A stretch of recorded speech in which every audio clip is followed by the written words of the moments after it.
Good evening. A surgeon at Jersey's hospital says plans to build the island's new £466 million facility on the existing hospital site will have a major effect on the care and services given to patients.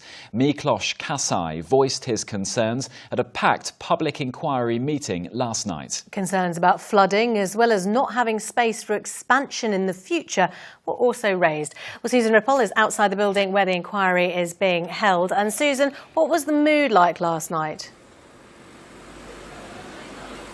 Well, having been at the inquiry last year and having been at some of the sittings earlier this week, last night's session was certainly one of the liveliest. As you say, it was standing room only last night, which just shows how much of a big issue the new hospital is here in Jersey. And it was the first time the inquiry heard from a variety of medics.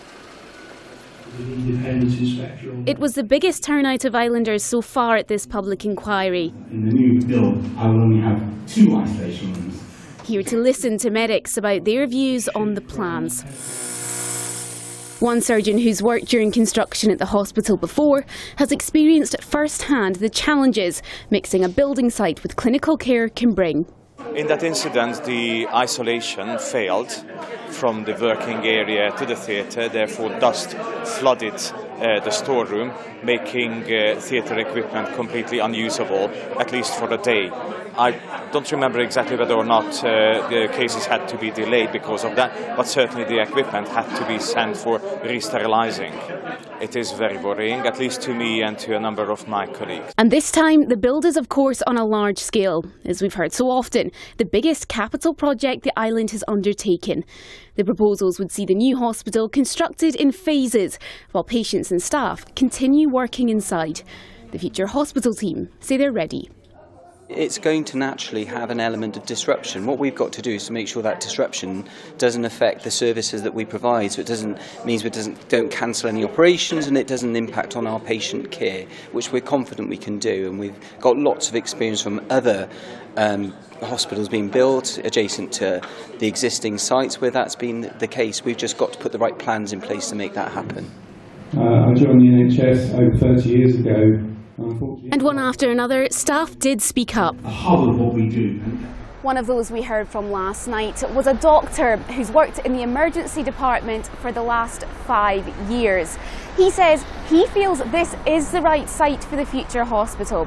But a nurse who also spoke last night says she's found it difficult in the past to break bad news to a patient when drilling's going on outside.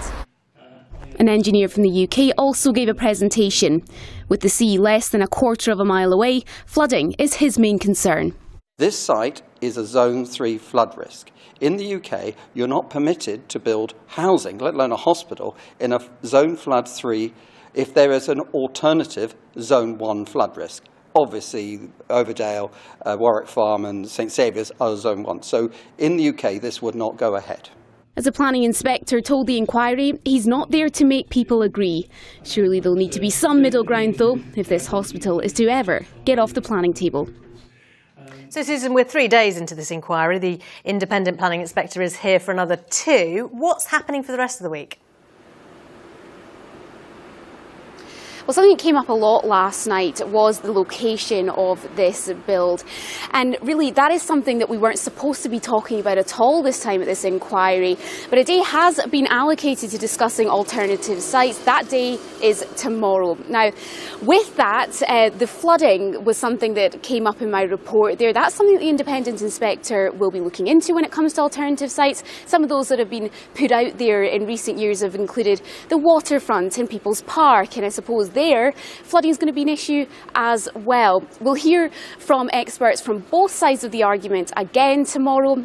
All going well, things are due to come to an end by Friday, and if last year's inquiry is anything to go by, we're likely to hear back from the inspector in a couple of months.